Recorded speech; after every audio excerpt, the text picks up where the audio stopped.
export of our surplus energy from Nepal needs to be on the table. I wish to highlight four sectors that can consume electricity heavily and increase our per capita consumption. This will also mitigate our dependency on imported fossil fuels and huge trade deficit. The first is agriculture. While over 65% of Nepalese are engaged in agriculture, it contributes less than a quarter of our GDP and has a huge potential for growth. This growth potential should be powered with green energy.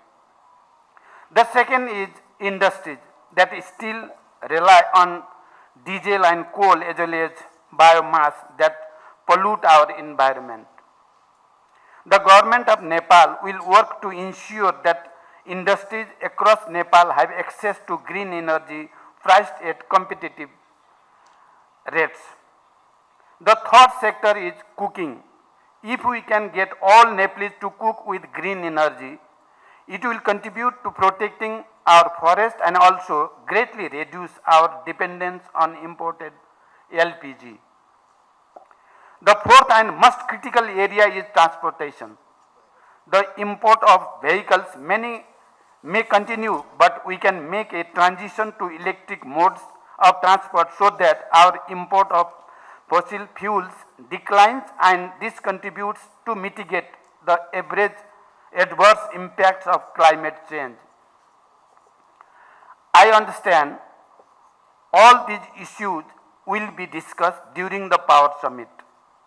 Taking advantage of this Power Summit 2023, I would like to invite IPAN to join hands with the government and work together, come up with a clear demand development policy that can help broaden the market for Nepal's green energy. Following the historical political change that have taken place in Nepal, the aspiration to see large-scale economic development has also risen among the people of Nepal. The government of Nepal recognizes the energy sector as the one that can lead us to developing a strong base for prosperity. Green energy will be both a means and also a product that will enable Nepal to make the transition to a strong economy. Nepal has been at the forefront in its efforts to conserve our rich biodiversity heritage and a signatory to all the treaties related to the global response to climate change.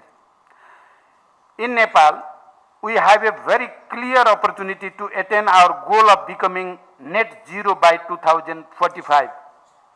Given that we are endowed with the enormous hydro and solar power potential, we can not only fulfill our international commitment of transition to clean energy, but also can support our neighboring countries to meet their emission reduction target by exporting our electricity.